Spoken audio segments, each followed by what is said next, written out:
Good morning friends.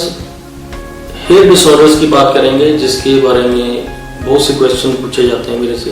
हमारे youngsters काफ़ी परेशान रहते हैं इस डिजीज से, इस प्रॉब्लम से। मेल्स में हमें काफ़ी प्रॉब्लम देखने को मिलती है। जो मेन हमारे पास केसेस आते हैं हेयर डिसऑर्डर्स के, बालों का झड़ना मेल और फीमेल्स में, जिसको मेल पैटर्न एलोपेशिया या फीमेल पैटर्न एलोपेशिया कहते हैं। और एलोपेशिया एरिएटा एक डिजीज है जिसको बाल झड़ कहते हैं, कि बाल एक पर्टिकुलर एरिया से झड़ने शुरू हो जाते हैं, उसमें चकत्ते से पड़ जाते हैं और गोल गोल चकत्ते जो होते हैं उसमें बाल नहीं आते, उसको एलोपेशिया एरिएटा कहते हैं। इसके अलावा बच्चों में काफ़ी हेयर डिजीज के केसेस हैं। और सफ़ेद बाल जो कि बहुत कॉमन है यंग्स में, कि उनकी एज अभी 20s में होती है और उनके बाल सफ़ेद होने शुरू हो जाते हैं। तो ये सारे केसेस हमारे पास हेयर से रिलेटेड आते हैं। मैं आपको बताऊंगा हेयर्स की ग्रोथ का पैटर्न। इस पैटर्न से आपको पता लगेगा कि हेयर्स कैसे ग्रो करते हैं और इसका कारण क्या है झड़ने का। हमारे जो बाल हैं 40 to 60% ग्रोइंग फेज में रहते हैं, ग्रोथ होती रहती है और बाल बढ़ते रहते हैं। उसके बाद जो फेज आता है वो रेस्टिंग फेज आता है, उसमें बाल बढ़ते भी नहीं और वहां टिके रहते हैं, ना ही झड़ते हैं। थर्ड स्टेज है वो होती है शेडिंग फेज। शेडिंग फेज में बाल झड़ने शुरू हो जाते हैं। तो जब बाल शेडिंग फेज में झड़ते हैं, उस सर्कल को पूरा करने में जो हमारा ग्रोइंग फेज है वो हेयर फॉलिकल निकालता है और इस तरह ये सर्कल चलता रहता है।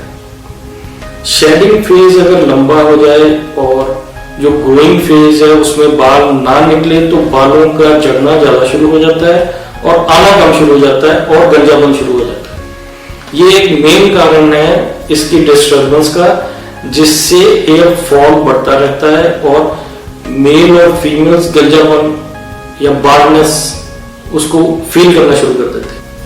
आपकी बॉडी में जो वात पित्त कफ, जिसको ह्यूमर्स बोलते हैं हम नॉर्मल, उसकी इम्बैलेंस के कारण हेयर फॉल शुरू हो जाता है। लिवर हमारा एक ऐसा ऑर्गन है जो एंजाइम्स पैदा करता है, जो हेयर्स को ग्रोथ करने में हेयर्स को हेल्प करते हैं।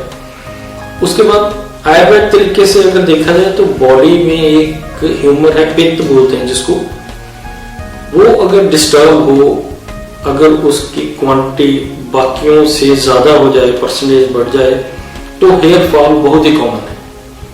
मॉडर्न में अलग अलग तरीके से बताया गया है, पर आयुर्वेद इसको एक्सप्लेन करता है in the form of 3 humours और 7 धातुस।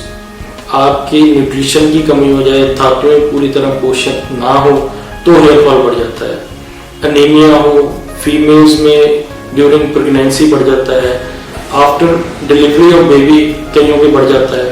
तो कई फैक्टर्स ऐसे हैं जो हेयर फॉल को बढ़ाने में हेल्प करते हैं। मेल्स में काफी कॉमन है हेयर फॉल, और जिनके फैमिलीज में हेयर फॉल जल्दी हो जाता है, जो जल्दी बालनेस आ जाती है, उन मेल्स में चांसेस होते हैं कि उनके बाल जल्दी झड़ते हैं। ट्रीटमेंट पोर्शन को अगर हम देखें कि इसको ट्रीट कैसे किया जा सकता है, तो सबसे पहले जो ग्रोइंग फेज है उसको हमने बढ़ाना है।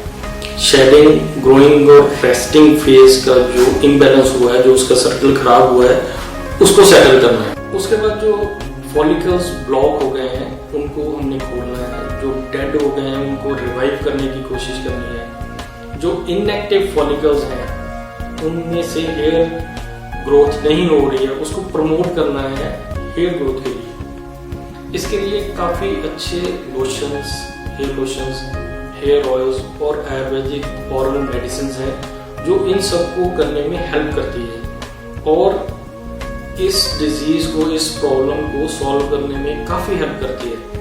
हमारे पास कई ऐसे केसेस हैं जिनमें हमने काफी अच्छे रिजल्ट पाए हैं, इस सारे सिस्टम को सेटल किया है बिल्कुल आयुर्वेदिक तरीके।